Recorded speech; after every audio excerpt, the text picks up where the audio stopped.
Welcome to Pop-O-Holics, the show about hot takes hotter than pancakes. I'm your host, Chris Conkling, and as always, I'm joined by one of my best friends, Brian Dupree. How's it going, man? It's going well. Brian, this is week number 2 without our usual host and our third musketeer, Christian Katie. We miss him dearly, but he's on paternity leave right now. We're holding the fort down. Yeah. For the next 8 weeks, it's just Brian and I holding down the fort on Pop-O-Holics. Christian, we hope you're doing well. Hope you're getting things ready for the baby. We're so excited to meet him. What is Pop-O-Holics, though? Pop-O-Holics is a pop culture show in which every week we sit down together and we talk about our favorite things from pop culture. You are watching a weekly upload in which we talk about the latest in pop culture and movie news. We also tell you guys what's coming out in the coming week so you can stay on top of your pop culture tendencies, your likes, and we talk about what we've been consuming. But because it's just Brian and I, we've kind of shifted the formula a little bit. And instead of each of us talking about differing things that we've been consuming over the course of the week, Brian and I have decided to narrow it down to one specific thing each week. Brian, what's our quick hits this week going to be? This week, we are talking about The Tender Bar, the latest from director George Clooney. Yes. So in the later half of the episode, that's what we're going to be talking about. We're so excited to do so. But like we do every week, let's kick it off with Brian's Wacky News Corner. Welcome back, everyone, to the Wacky News Corner. I was joking with Chris off mic that this week it's going to be more like the trailers and casting corner. So welcome to that. And what we're going to start off with first, a couple of trailers for Paramount Plus just came out this week, a couple of live action series. The first of which is, I imagine, kind of long awaited for fans of this series, but the Halo TV series is upcoming, developed by, and I didn't bother to look up this guy's exact name because if it's not pronounced Kyle Killen, it should be because he's making the Halo movie, but developed by Kyle Killen and Stephen Kane for Paramount Plus, based on the Halo franchise and video games. Follows a 26th century war between the United Nations Space Command and the Covenant, a theocratic military alliance of several advanced alien races. I'm sure most people are relatively familiar with Halo, if not familiar with the lore around it. This isn't something that I particularly would have been excited for conceptually because I was never big into Halo. I think I played the first one or the second one all the way through, and I did enjoy it back then on the original Xbox. But after having watched this trailer, I'm relatively interested in this show. I think the production budget looks like it's where it needs to be for this type of like sci-fi epic. I'm sure there'll be a lot of references to vehicles and things. I caught a glimpse of a couple, not being super familiar with the games themselves. I will say this trailer on the back half has a remixed version of In the Air Tonight. And we have another trailer this week that has In the Air Tonight as well. So Phil Collins is getting paid via trailers this week, and as he should. What a song. What did you think of this trailer, Chris? Dude, as I mentioned last week when we were talking about Microsoft acquiring Activision, I'm not really an Xbox guy. You know, I own the first generation Xbox, so I've never played through an entire campaign of Halo. But I have to say, after watching this trailer, like you, I am very interested in seeing this show. Based on what the trailer's showing us, this looks like it's just going to be really good sci-fi, you know? And the way in which they've adapted Master Chief to live action, I mean, he looks exactly like the character from the video game. He really does. The franchise also comes with a lot of really interesting alien designs and creature designs. So to me, like, that's all I really want from sci-fi. Some cool action, maybe some... The Halo show probably won't have this. Maybe some philosophical themes and some cool creature design. But who's to say? You know, maybe it will. Maybe I'll be surprised. But I currently don't have Paramount Plus. But I have to say, based on this trailer and the next trailer that you're going to be talking about, I think I'm going to subscribe to Paramount Plus when these shows air. It's definitely understandable, especially with, I think there's other projects that I know the Godfather just recently did a 50th anniversary re-release, I believe. Yeah. Yes, 4K. Coming out in 4K in March, and I Yep. couldn't be more excited. So yeah, like we said, moving on to the second trailer that Paramount Plus dropped. There's a TV show called The Offer. So this follows Albert Ruddy's experience of making the 1972 film The Godfather with Francis Ford Coppola.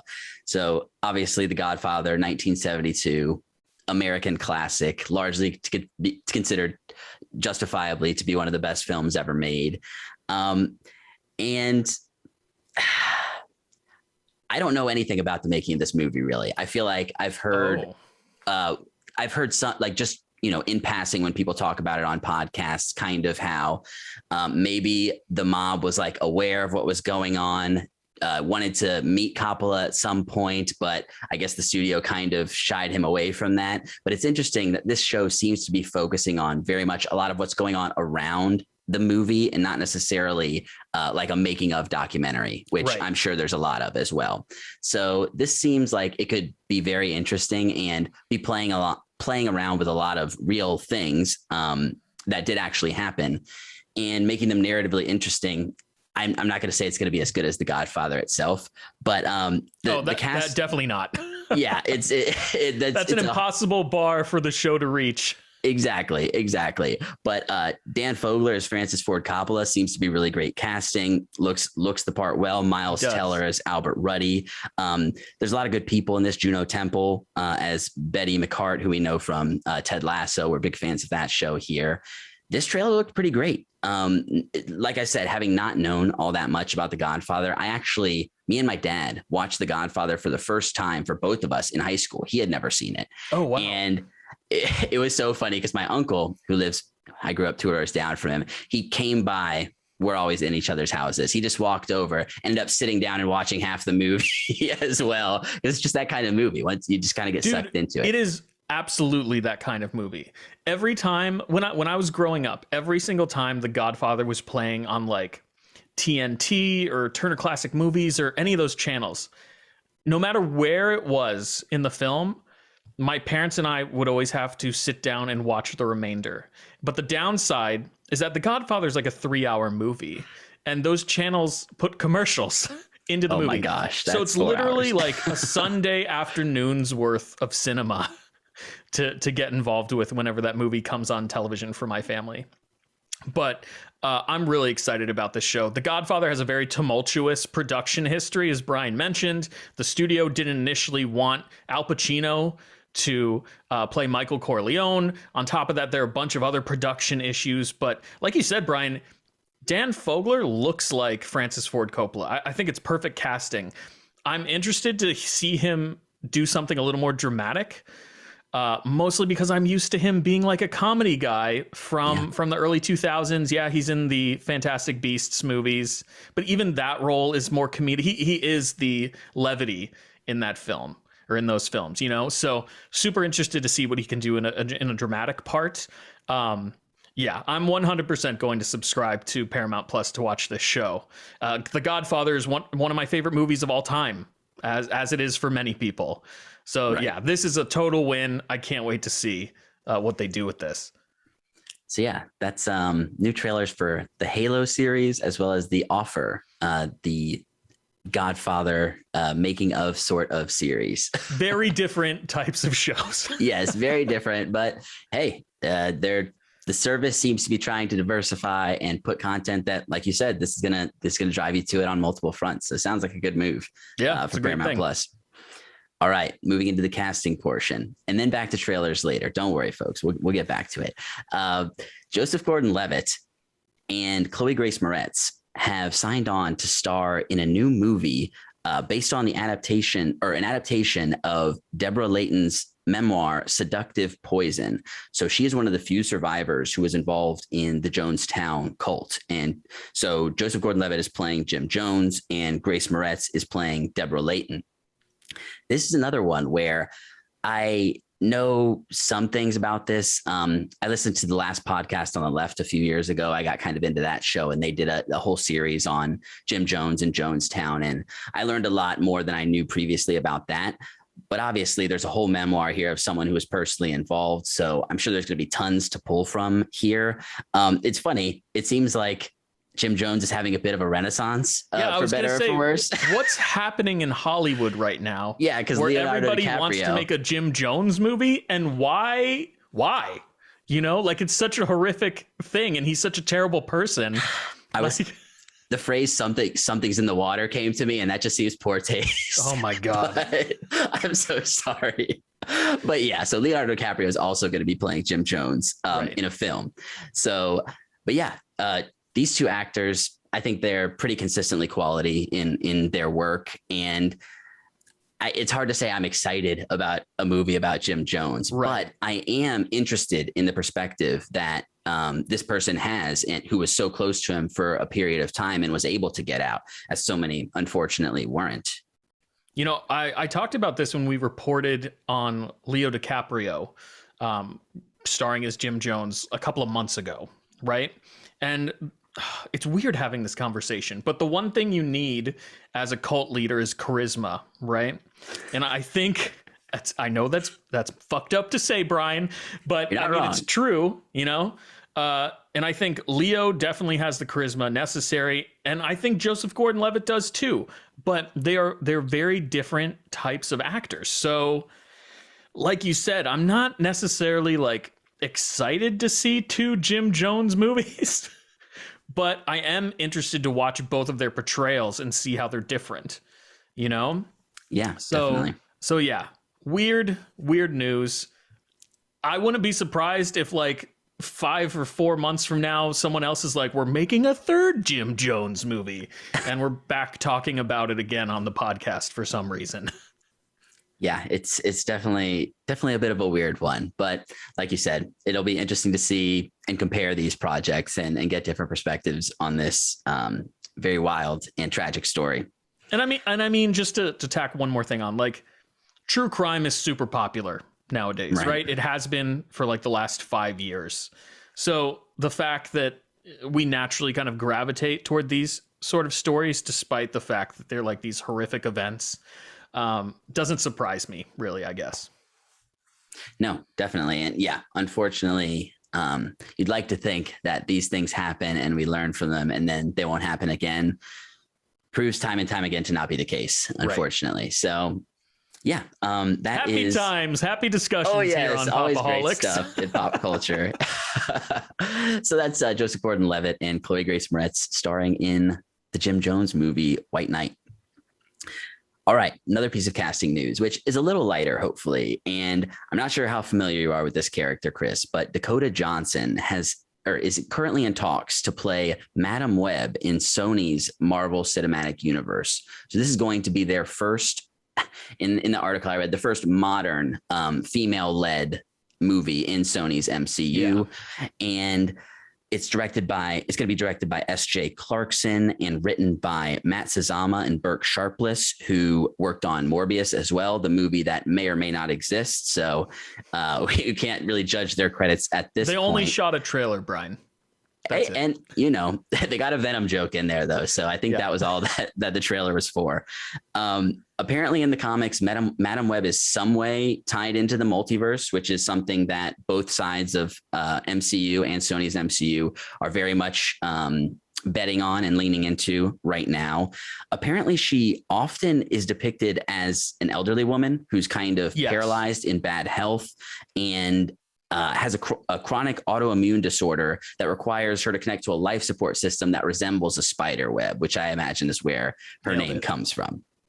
Yeah, so her last name is actually Webb in the comic books. Her name is Cassandra Webb, but obviously it's Marvel Comics. It's puns galore in Marvel Comics, right? Yeah, this character has been old. This character has been young, but basically she's a clairvoyant woman who's attached to what they call the web of life or the web of fate in the Marvel Comics. And she's able to kind of see into the future and in certain media like video games and television, she's actually been connected, like you said, very much to the multiverse, where she's able to see all these different versions of Spider-Man and kind of speak with them and guide them and stuff like that. So is this going to make for a good solo movie? I don't know. Sony's been making a lot of be a solo movie. You know what I mean? These days, seems like we're gonna have some people sprinkled in with her. Right. I got to imagine. With how much Sony right now is kind of thriving in this multiverse storytelling, Living their best life right Into now. the Spider-Verse and Spider-Man No Way Home. This is the perfect time to bring Madam Web into their Spider-Man franchise. My question is, like, how are they going to fill an hour and a half, 2 hours with Madam Web without having other Spider-Man characters in the film? Especially when this particular character, for most of her comic book life, has been confined to a chair. So we'll see what they do. I mean, there's very little to go off of right now. Dakota Johnson, they haven't even signed the paperwork yet. She's just in final talks to play this particular character. But that usually means that she is going to be playing this character. So we'll see, what comes in the future and what other information we get. But a Madam Web movie is a weird choice, in my opinion, but we'll see. They're just making sure Jared Leto has a free schedule in 2023 to make this movie. And right. That would be so, Brian, she's, like I said, she's so tied to the Spider characters, to have Venom come in or Morbius come in would just be a weird thing to do. Sony's MCU, they're breaking barriers. Right. So but yeah, conceptually interesting. I don't know a lot about this character, but for me, sometimes that's better, bringing no baggage, and maybe they can kind of create a really fresh backstory for her. You can just take the movie for what it is. Yeah, we'll see. So yeah, that is Dakota Johnson, who is in final talks to play Madam Web in a Sony MCU movie. All right, moving into some stuff that's coming out this week, starting with TV shows. We have a new show called Fairview coming to Comedy Central. So this is executive produced by Stephen Colbert, and it's an adult animated show that follows the outspoken and ill-behaved citizens of Fairview, who are led by hapless Mayor Kelly Sampson, unintentionally learning important life lessons as they navigate complex social issues with their unique brand of small-town American ingenuity and stubbornness. This is very much a show of the times. I think its heart is probably in the right place and may have some funny bits, but isn't necessarily the kind of stuff that I'm very interested in these days.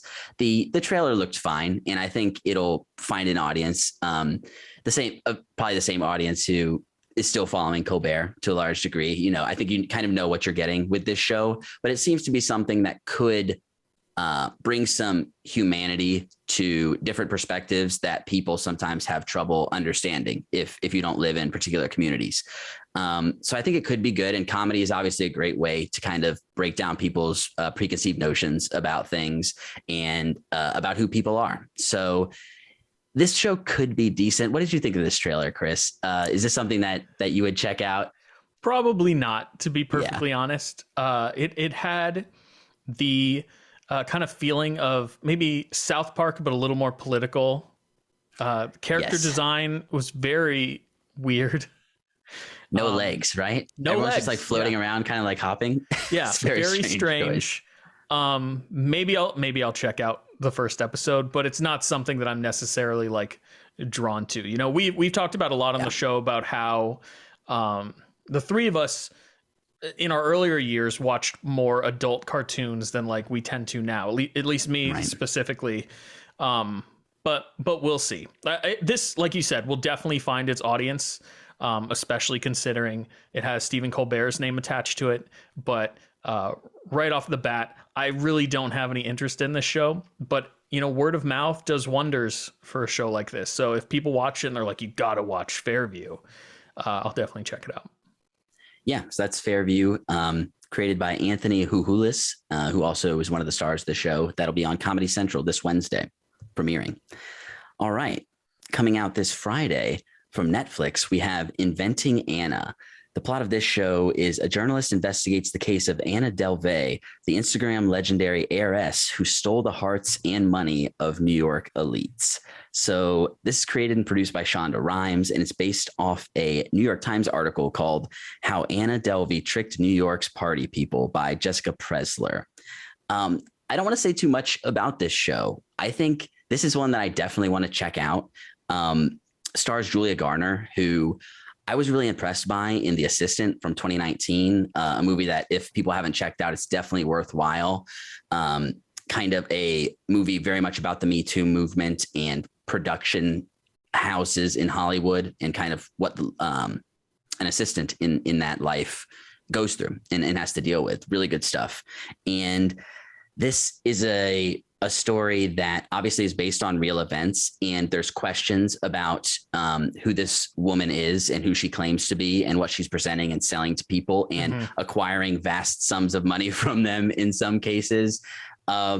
Seems very kind of Wolf of Wall Street-y a little bit. But I don't know. The trailer kind of hooked me in, and I hadn't heard about this story previously and was kind of, it piqued my interest. What did you think of this one? Yeah, I wasn't aware of this story prior to watching the trailer either, but it's definitely gripping, and I'm going to check out the first episode. It's, I don't want to spoil too much either, but it's crazy how some people are able to take advantage of individuals to this degree, and get away with it for so long. So yeah, it'll be an interesting watch for sure. Yeah, definitely playing around with this idea of creating personalities online and the potential disparity between what you're presenting and who you actually are. Right. And when the lines get blurred, as it were. Yeah, exactly. So definitely looks interesting. That's Inventing Anna. That'll be on Netflix this Friday. All right.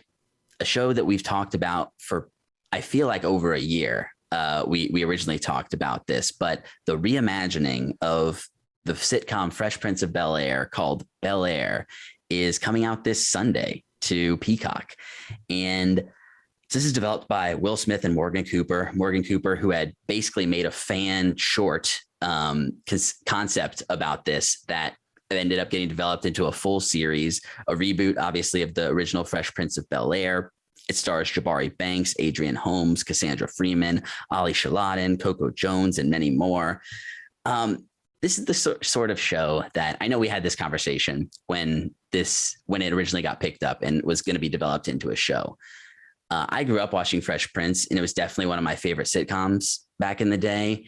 And what was so special about it was how consistently hilarious it was, but also how poignant and touching and kind of expressive of things about the world and race issues and things like this that, as a white person in this country, I wouldn't necessarily have been exposed to in this particular way. So I don't know. I definitely really appreciated growing up watching this show and had a lot of fondness to it. This seems to be a much more dramatic take on the story, very similar in some ways, but very different in others. And it could be interesting. I want to try and put my preconceived notions and baggage with this show behind, because I think the trailer is actually pretty good. And there's a couple of lines where it's like they're referencing the original theme song and stuff like this. And it feels a little bit corny.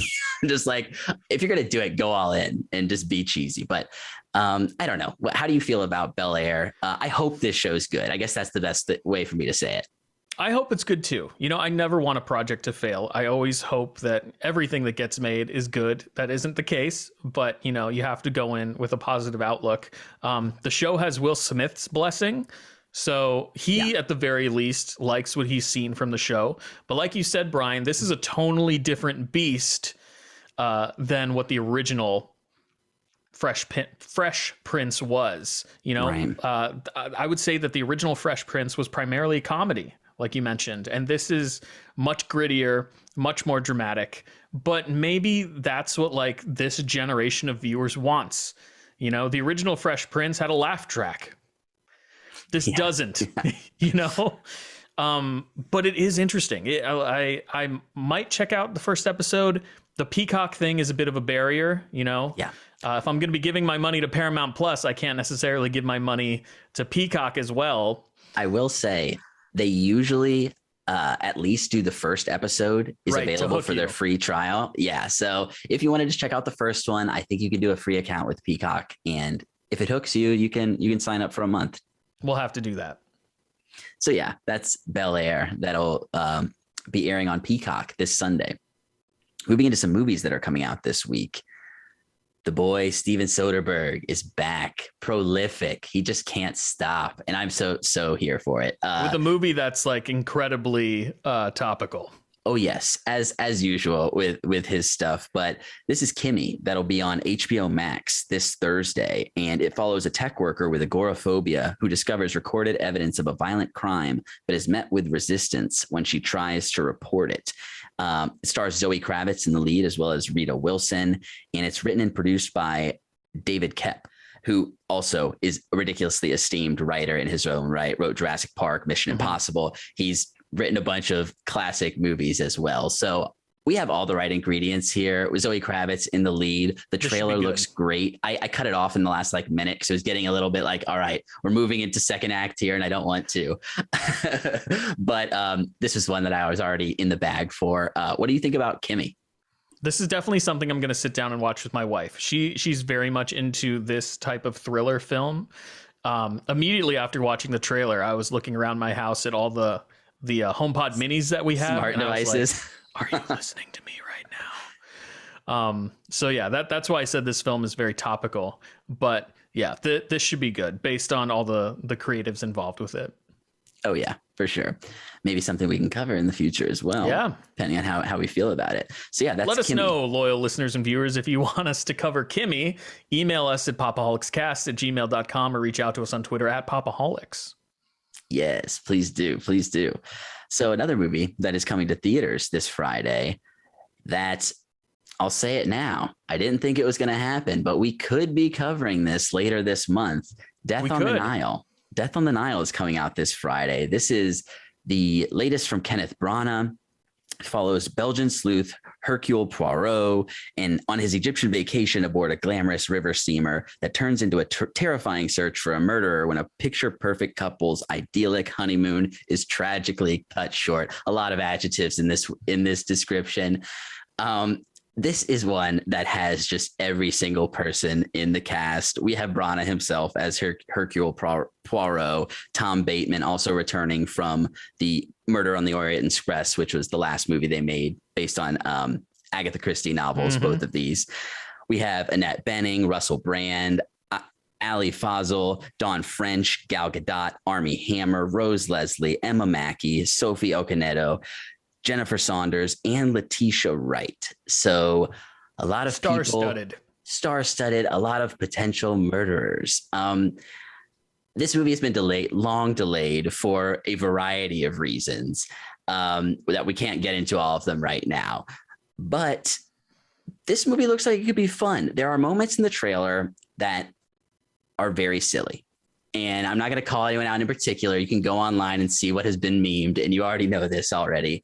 But I'm always in for, I just recently started watching all of the Scream movies. We saw Scream 5 in theaters recently, and I went back and have watched 1 through 3 now. So I only have 4. And kind of even though these are slasher movies, at the heart of them, they're very much like whodunits and trying to figure out who the killer is. With Kenneth Branagh, Hercule Poirot is such an outlandish and, iconic character that this looks like, for this type of movie, it'll be a lot of fun. I'm hoping that it's not, that the twists and turns are effective. That's mainly what I'm looking for from this sort of movie, Yeah. I've been waiting to see this movie for 2 years now, so I'm incredibly excited for it to come to theaters finally. We were supposed to cover this movie like 2 years ago when it came out. We were going to have a whole Agatha Christie month. I planned a whole month. I had a bunch of potential options. We could still potentially do it in the future, but yeah. If I get my wish, which is that Kenneth Branagh continues his Agatha Christie cinematic universe, which he seems to be building right now. He's a fantastic Hercule Poirot, by the way. Then we'll definitely have an opportunity, hopefully, to have an Agatha Christie month in the future. But I love whodunits. We talked about Knives Out a couple of years ago, which is another kind of Agatha Christie-esque. It's kind of Rian Johnson's version of an Agatha Christie novel. The second Knives Out looks very conceptually similar to this I as know. well. Just got we only saw a couple seconds of it in the Netflix trailer for everything that's coming out in 2022, but it's going to take place on a boat apparently. Yeah. So I'm ready for that as well. But yeah, I've waited a very long time to see this movie. My wife is also a big Agatha Christie fan, so this is something that we can watch together. And I plan on leaving my house, masking up, going into the theater, so Brian and I can talk about this in a couple weeks. That is very exciting. So that's Death on the Nile. That'll be out in theaters this Friday. Something else that'll be out in theaters, a movie that you watch the trailer and you might think, I've seen this movie before. And to a large extent, you'd probably be correct. But this is I've Blacklight. never seen a movie like this, Brian. I don't know what you're talking about. Not even anything comparable. Liam Neeson has never been in another movie like this movie. No. Yeah, this is Liam Neeson, who is playing Travis Block, a shadowy government agent who specializes in removing operatives whose covers have been exposed, who uncovers a deadly conspiracy within his own ranks. That, he's not going to stand for that shit, frankly. Absolutely not. He will not stand for it. And it's directed by Mark Williams, written by Nick May, and stars Liam Neeson, Emmy Raver-Lampman, Taylor John Smith, and Aidan Quinn. This is coming out in theaters this Friday. Like I said, if you're in for a very if you're interested in a very middle of the road revenge movie, former spy turning against the system, rooting out the baddies, this is probably going to fulfill those desires. Classic action genre. It's it's Taken meets John Wick or something like that. There's a great line in the trailer where Liam Neeson is like, I can't do a Liam Neeson impression, but he's like, if I found out that you took my granddaughter, you're going to need more men. You knew there had to be a line like that. And then I'm pretty sure immediately after that line, Brian, you mentioned earlier Phil Collins in the Air Tonight. The Phil Collins in the Air Tonight kicks in. I actually laughed out loud. Yeah. And that's absolutely not the tone that this movie is going for. But I think there's a lot of fun to be had with this particular genre because it's so tropey. We've seen this movie a million times over. We've seen at least 5 of this movie starring Liam Neeson. Yes. So, in his later years, he's become a bit of an action star, and Hollywood has seen that, and they just keep pumping him into the same movies. But if you're a fan of this genre, I think you're gonna have a blast with Blacklight. Yeah, so that'll be in theaters this Friday. Last movie that's coming out, both to Peacock and theaters, day and date, is Marry Me. So this is directed by Kat Poirot and written by John Rogers, Tammy Sauger, and Harper Dill, based on a graphic novel by Bobby Crosby. I think it was originally a webtoon, which I had seen a bunch of trailers for this movie and didn't know. And this kind of piqued my interest for my other podcast that I started recently, Adaptations. Shameless self-plug. This is starring Jennifer Lopez and Owen Wilson. And when I first saw this trailer, this seems like a movie straight out of the late 90s, early 2000s, just with a little technological addition for the modern day. Especially considering that it's starring Jennifer Lopez. Yes, exactly. So the plot of this, after learning that her onstage partner has been having an affair behind her back, Kat Valdez, played by Jennifer Lopez, a sensational Latin pop star, chooses to marry a stranger, Charlie Gilbert, played by Owen Wilson, who's holding a "Marry Me" sign by accident at the concert. So this kicks off what is bound to be a heartwarming / heartbreaking romantic comedy drama that, honestly, I'll probably see, especially knowing that this is adapted. This is the type of movie that it's very silly, very tropey, but I wouldn't be surprised if I found myself tearing up throughout it. Brian, you're not alone. I don't know what's happened to me since my early 20s, but if you'd shown me this trailer in my early 20s, I would have been like, absolutely not.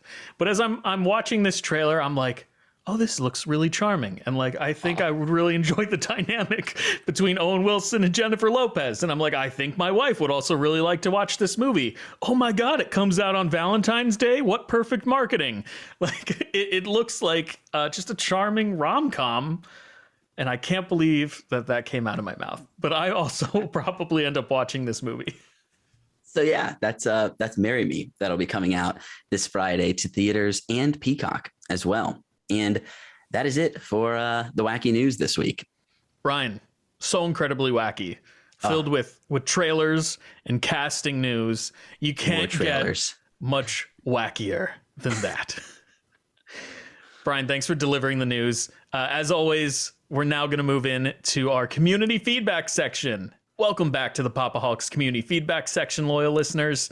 This is the section where we take care of some housekeeping for the Pop-O-Holics. We talk about our Throwback Thursday episode coming up this Thursday on our YouTube channel. We'll go over poll results if we have them. We'll read any written 5-star reviews that we've received on either Spotify or Apple Podcasts. Once again, no reviews. That's okay, though. You know, if you want us, we'll read anything. If you give us a 5-star review on either of those platforms, we will read whatever you type within reason, I would say. Most things we will read.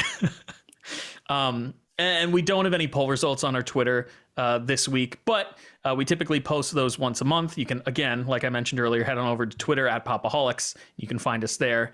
But I do want to talk about what we have coming up in our Throwback Thursday episode on YouTube. We're done with our Kevin Smith Artist Spotlight, and we're now moving in. I believe we recorded this in 2019, if I'm not mistaken.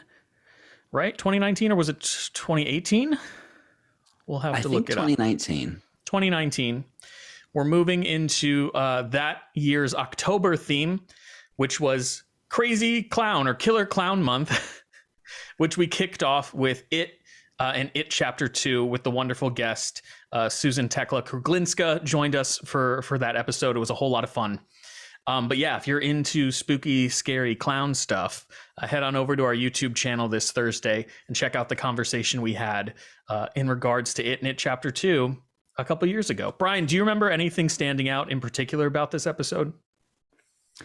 No, I was really happy to have Susan on. I had been on her show a couple of times, which is leagues above what we do here, I have to say. Absolutely. The Shining 666 and her. It was such a treat for her to take the time to come be on our show that year. Ridiculously well researched. So I was really excited to have her. And yeah, I just remember us kind of hitting it off a bit. I think we got off on a Tim and Eric tangent at some point. That was really, really great. So I think it worked out really well. And yeah, I mean, I really enjoyed both those movies. So I think it's worth coming back to this version of the It adaptations.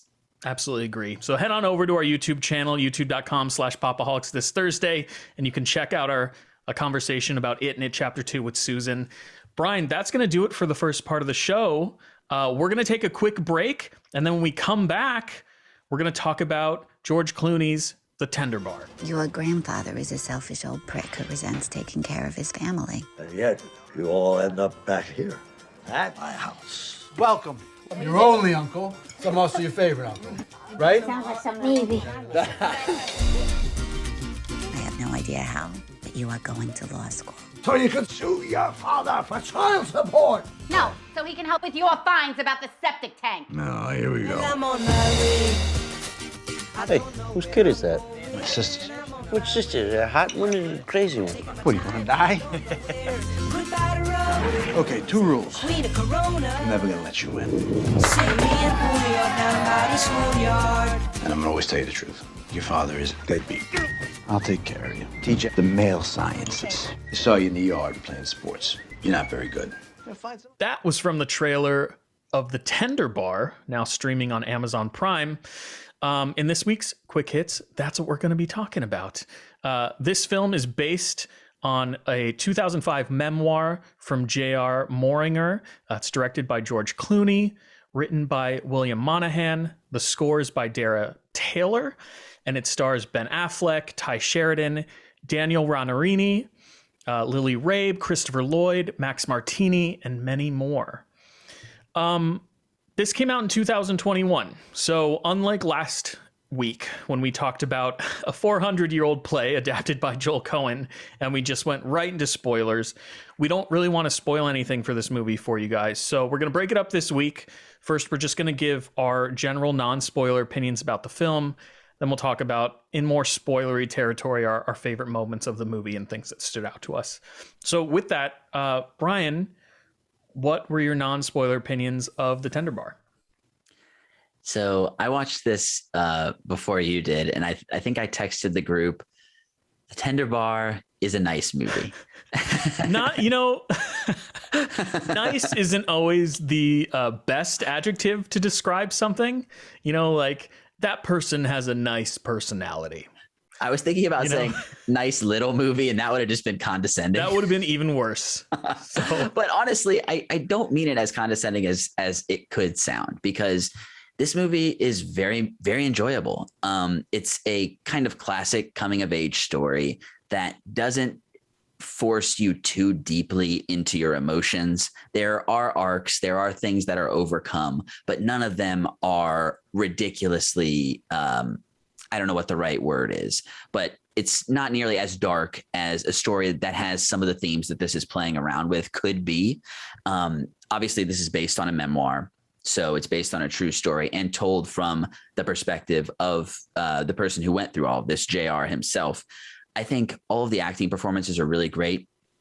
Daniel Ranieri as young JR, as well as Ty Sheridan as the older versions. I thought both of them were very charming and well done and fit the character well. Ben Affleck, this is the type of role he's born to play. Just like very much in his wheelhouse and working. All of the supporting cast at the bar is this really fun found family sort of thing that, like I said, this movie does on some level deal with alcoholism, but it's not, it's also showing these elements of what the bar can provide to a community that aren't necessarily negative in nice ways, that keep the movie from being too heavy. I think that's the right way to say it. There's heavy stuff that happens here and there, but it's never dwelled on. And ultimately, I think it's a hopeful story.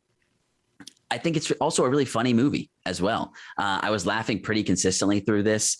Lily Rabe as the mother, I think, is really great. Christopher Lloyd, it's really great to see him in anything. And he's just playing this crotchety old man who has some really sweet moments ultimately as well. Lily Rabe, I've really loved all of her stuff in American Horror Story. That's kind of where I was first introduced to her. Really solid actress. And Max Martini as the voice. He's got the voice, which is pretty much what the character requires. And I think he does really well. He's not in a lot of the movie, but he fulfills the role that he needs to. There's some relationship stuff and character stuff that I find myself relating to for better and for worse in this movie in more ways than one that we'll get into a bit more in spoilers. But I think this is a really great kind of middle of the road coming of age story that you can watch with your family. And there's nothing particularly objectionable in it, even though a couple of bad things do happen, things that could be, you know what I mean? Yeah, absolutely. And I agree with you.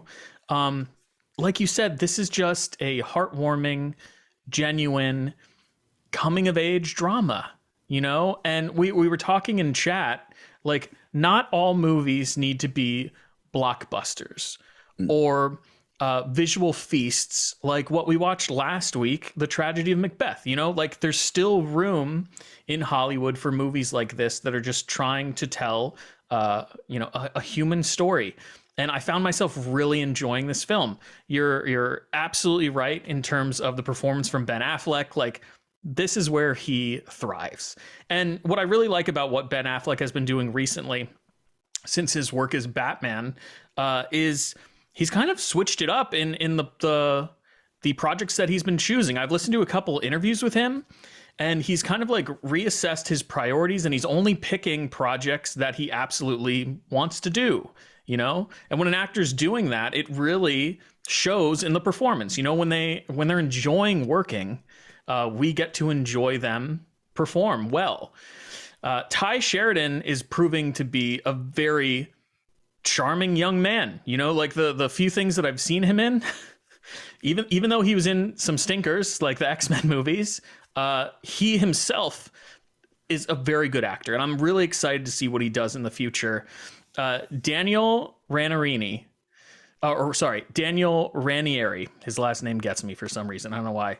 He's such a talented little boy. Like, he really steals so many of the scenes that he's in. He's doing a fantastic job as well. But yeah, I really enjoyed this movie. I think if you're just looking to like sit down on a Sunday afternoon with your family and watch a heartwarming picture, I think The Tender Bar is like the perfect film to do that. So yeah, it's not epic in scope or anything like that, but it's still a really great watch, I think. And I do want to shout out, it seems like the sort of movie that it's George Clooney. I'm not sure if he has more money for music, but I think the soundtrack is consistently really great as well. Something that was noticeable to me, maybe an expensive soundtrack, but definitely stood out as something that was really solid to me. And the fact that it takes place in the 70s and 80s, I always love movies that take place in the 70s and 80s because the soundtracks are always phenomenal. Oh yeah, we got some nice cars as well. Some nice driving around the city, just kind of hanging out vibes. It's a sweet movie. I don't know. Absolutely. So, I mean, based on what we've said, I would say it's a recommend from both Brian and I, right? Definitely. You're not going to have 3 Spider-Mans in this movie. The movie didn't need 3 Spider-Mans. It was perfect the way that it was. Brian, do you have something to say about that? No, we should have said less than that, I think. Sorry. So with that, we're going to enter into some spoiler territory here and just talk about some of our favorite moments from the film. Brian, what were some of the moments that really stood out to you that you really enjoyed? So something that from the beginning, and I wasn't sure how I felt about it at first, but I ended up being very fond of it, was the train conversations with the priest. He kind of forms this ongoing relationship going back and forth from school to and from school. Like a commuter relationship. Yeah, where they just end up sitting next to each other and have, what we get presented as 3-minute conversations where they're kind of just picking each other's brains, and the priest is giving him some insight in really, really cute ways, I think. The priest is not taking himself very seriously or trying to convert a JR by any stretch, just really empathizing with him and seemingly wanting him to do well. So that was something that stood out to me. There's a great moment in their conversation where I'm pretty sure the priest asks him like what his theme is. And JR says that, absent father, and the priest jokingly says something like, that's what most priests or people that end up joining the church, that's what they're looking for too, which I thought was a very clever joke. Yeah, it's like I could relate to that, searching for the father. Yeah, exactly. Should we go one for one? Do you want to go favorite moment? We'll go back and forth. I'm notorious for stealing all of them. So. Sure, we can do that. The first thing I wanted, there's a great bit at the beginning of the film. JR's father, as I said, isn't really in the picture over the course of the whole movie. His mother and his uncle are raising him. And one of the jokes at the beginning of the film, his father's a radio DJ, so he's constantly searching for his father in the radio. And every time his voice pops up on the radio, one of his relatives will like quickly turn the radio off. But there is a laugh out loud moment where his aunt just pushes a radio off a shelf. No regards for like the radio at all, like doesn't care that she's about to destroy it, but he pops on the radio and she pushes it off the shelf. And I was watching it by myself and I just laughed out loud all alone. Yes. It was so funny. Affleck's just like, yeah, kind of totally shrugs, understanding. Like, yep, we get it. We hate that guy. That guy's the worst. That was definitely a good moment that I laughed at as well. Something relatively early on as well, speaking on him not having a father, when his grandfather goes to the dad's luncheon. Sweet. It's so sweet. So they get all dressed up. The wife hugs him, and I don't have her name here. The woman who plays the grandmother, it was her last film performance before she passed, as well. Sandra James. So yes. really sweet moment where the grandfather just kind of hates the system and will tell anyone who wants to hear it. So he ends up getting into it a little bit, but I thought that was just really sweet. He's so eloquent as well. Oh yeah. Clearly very intelligent. Does a great job in that role. The teacher just seems to be completely captivated by what he's saying in that scene. I know I would be. All right. What was it other of your favorites? Honestly, just everything Ben Affleck is doing in this movie gets me. Their relationship is so sweet between the two of them. I've used that adjective a lot over the last 5 minutes, but male sciences. Oh my God, the scene where he's trying to describe the male sciences and everything that JR has to do as a man probably doesn't fly as well in 2022 as something you would say to a little kid, but it's a very genuine relationship between the two of them. And Ben Affleck as his uncle is his surrogate father figure here in this film. And you can tell that there's a lot of love between the two of them. And when at the end of the film, Ben Affleck finally gives his car to JR, it's such a great moment. I genuinely teared up a little bit in that moment. Like I said, this is just a very human movie. It's going to tug at your heartstrings. And it fits so well because Ben Affleck's character is clearly someone who he has a bar that is named after Charles Dickens, right? Mm-hmm. Has a giant library and is clearly could have been more than a bar owner. And absolutely, and for whatever reason, because of where he came from or otherwise, he didn't end up making it happen. Responsibilities.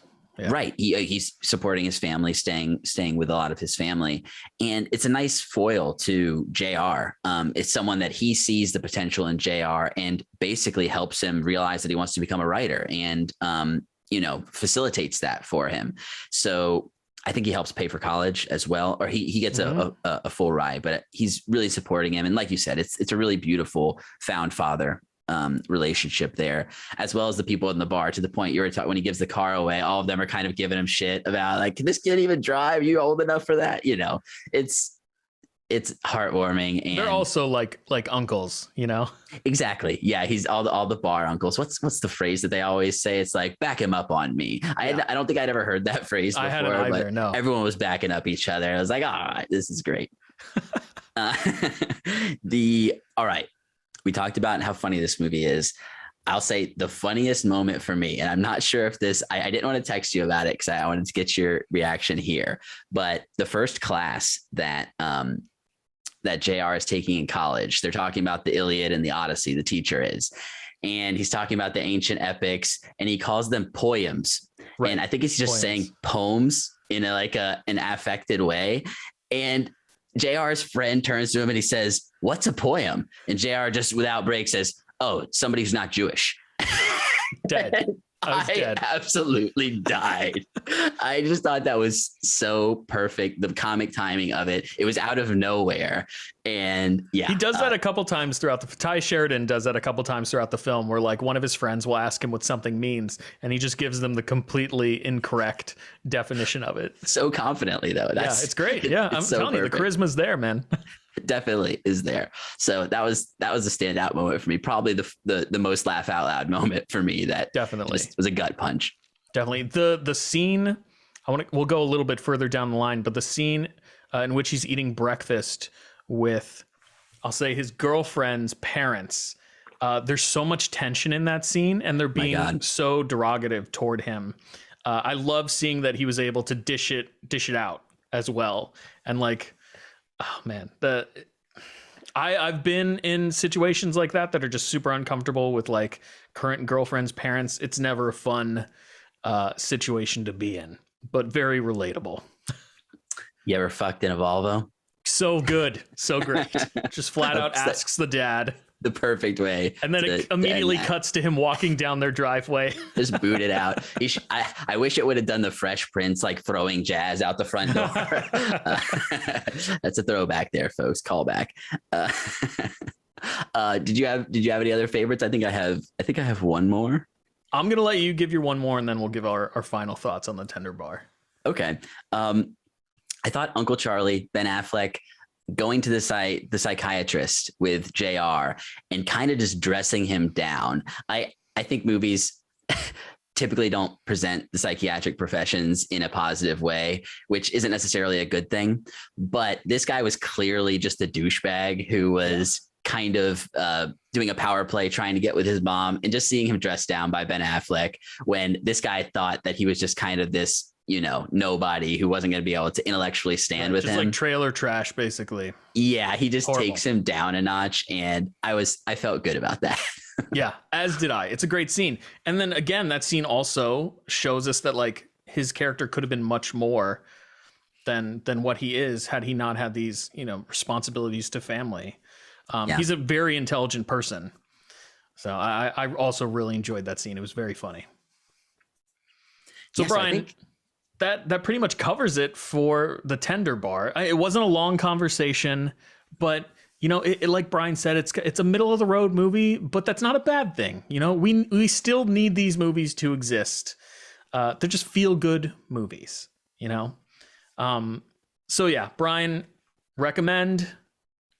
Oh, this is an easy recommend. This is one that I may be showing to the family at movie night in the coming weeks at some point. I really had a great time with it. Yeah, this is definitely a rewatch for me as well. It's such a sweet movie. And again, with that adjective, why can't I come up with other adjectives? Who knows? It's accurate. But it's accurate. It is accurate. And it's on Amazon Prime. So many people are paying for Amazon Prime here in the United States. Yes. Take advantage of the fact that there's all this great media in the service, as well as your free shipping. So super accessible, I'm sure, for a ton of people watching the show, hopefully. So check it out, The Tender Bar. Brian, with that, we're going to close out the show. Thank you so much for joining me again. Week 2 without Christian in the bag. 6 more weeks to go. Remember, folks, don't drink your stashies. Rule number 1. Brian, before we go, where can our loyal listeners and viewers find you online? You could find me on Twitter at True Pop-O-Holic.